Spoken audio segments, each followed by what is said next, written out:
একটা ব্যাপারে আমরা একমত যে আমরা আমাদের বাংলাদেশে যে জাতীয় নিরাপত্তা, সেই নিরাপত্তাকে রক্ষা করার ব্যাপারে বাংলাদেশের জনগণ ঐক্যবদ্ধ আছে, এই ব্যাপারে আমরা একমত। এখানে যে বলা হয়েছে যে অনেকেই বলতে চেষ্টা করেছেন যে জনগণের মধ্যে আপনার কিছুটা বিভেদ আছে, বিভাজন আছে, সেটা জনগণের মধ্যে নেই। আমার মনে হয় রাজনৈতিক দলগুলোর মধ্যে তাদের মত ও পথ নিয়ে কিছুটা মত পার্থক্য থাকতেই পারে, যেটাই স্বাভাবিক। বাংলাদেশের মানুষ সবসময় কিন্তু আপনার ঐক্যবদ্ধ থেকেছে প্রয়োজনের সময়।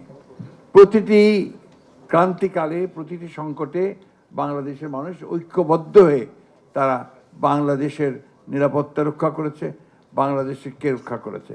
আপনারা সেই তিতুমিরের সময় থেকে শুরু করেন, 1924 পর্যন্ত আসেন, প্রতিটি সময় বাংলাদেশের মানুষ রুখে দাঁড়িয়েছে, ঐক্যবদ্ধ হয়ে দাঁড়িয়েছে তাদের প্রত্যেকটি জাতীয় স্বার্থ রক্ষা করার জন্য।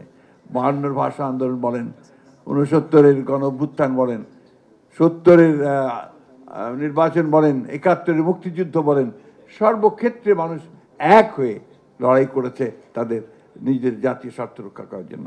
সুতরাং আমি এটাকে মনে করি যে এটা আমাদের কাছে ঠিক একটা বড় সমস্যা বলে আমি মনে করি না। বাংলাদেশের মানুষ ঐতিহাসিকভাবে তারা ঐক্যবদ্ধ থাকে তাদের প্রয়োজনের সময়। মূল ব্যাপারটা হচ্ছে যে আসলে জনগণকে আপনাকে ক্ষমতায়িত করতে হবে, জনগণের সার্বভৌমত্বকে নিশ্চিত করতে হবে। যদি আমরা সেটা করতে পারি তাহলে আমাদের জাতীয় নিরাপত্তাও নিশ্চিত হবে, আমাদের অন্যান্য বিষয়গুলো অত্যন্ত সহজ হয়ে আসবে। আমরা গণতন্ত্রই চর্চা করতে পারিনি ঠিকমতো। আমরা গণতন্ত্রকে চর্চা করতে গিয়ে প্রতি পদে পদে বাধা পেয়েছি। সেই জায়গায় আজকে আমাদেরকে একমত হতে হবে। আমার ধারণা যে আমরা সবাই এই ব্যাপারে একমত হয়েছি এবং অনেকে নেতিবাচক কথা বলছেন, আমি কিন্তু খুব ইতিবাচক দেখতে পাচ্ছি সামনে। বাংলাদেশের মানুষ তর্ক করছে, বিতর্ক করছে, আলোচনা করছে এবং তার মধ্য দিয়ে কিন্তু তারা একটা জায়গায় এসে পৌঁছচ্ছে। এবং আমি বিশ্বাস করি যে আমরা এই আলোচনার মধ্য দিয়েই, তর্ক বিতর্কের মধ্য দিয়েই আমাদের সেই জায়গাটা আমরা যে পৌঁছবো, যেখান থেকে আমরা সত্যিকার অর্থে আমাদের গণতান্ত্রিক প্রতিষ্ঠানগুলোকে নির্মাণ করবার জন্য একটা সঠিক পথ খুঁজে বের করতে পারবো। এখানে খুব ইম্পর্টেন্ট কথা যেটা আমরা মনে করি, যেটা খুশি বলেছেন, আসলে ডেমোক্রেটিক ইনস্টিটিউশনসগুলোকে আমাকে শক্তিশালী করতে হবে এবং এটাকে শক্তিশালী করতে যদি পারি তাহলে আমি জাতীয় নিরাপত্তাকেও আমি নিশ্চিত করতে পারবো এবং আমার অন্যান্য বিষয়গুলোকে আমি সামনের দিকে এগিয়ে নিয়ে যেতে পারবো। আমি সেই কারণেই বক্তব্য দীর্ঘ না করে শুধু এটুকুই বলতে চাই যে আসুন আজকে কোনো নেতিবাচক চিন্তা না করে আমরা সবাই একমত হয়ে এই যে সামনে যে সময়টুকু যে খুব দ্রুত আমরা গণতান্ত্রিক ব্যবস্থার মধ্যে জিততে চাই, সেখানে আমরা যেন দ্রুত যেতে পারি, তার জন্য আমরা সবাই যেন কাজ করি।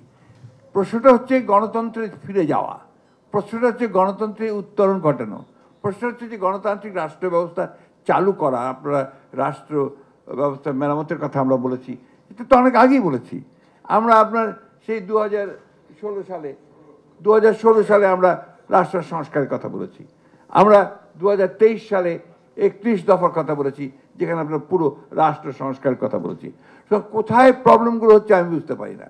আমার কাছে মনে হয় যে আমাদের চিন্তাভাবনার মধ্যে এই জায়গাটাতে আমাদের এক হওয়া দরকার, যে আমরা সবাই এক হয়ে আমাদের রাজনৈতিক দল, যেহেতু আমরা গণতন্ত্রে বিশ্বাস করি, আমাদের তো বিভিন্ন মত থাকবেই, সেই মতগুলোকে আমরা এক জায়গায় নিয়ে এসে আমরা অন্তত এক জায়গায় আসি যে আমরা গণতন্ত্রে ফিরে যাব, একটা জনগণের ক্ষমতায়ন করব, জনগণের ক্ষমতা জনগণকে ফিরিয়ে দেব, সে তার ভোট প্রদানের মধ্য দিয়ে তার সেই মতকে প্রতিষ্ঠিত করবে এবং সত্যিকার অর্থেই একটা গণতান্ত্রিক রাষ্ট্র ব্যবস্থা প্রতিষ্ঠা করবে।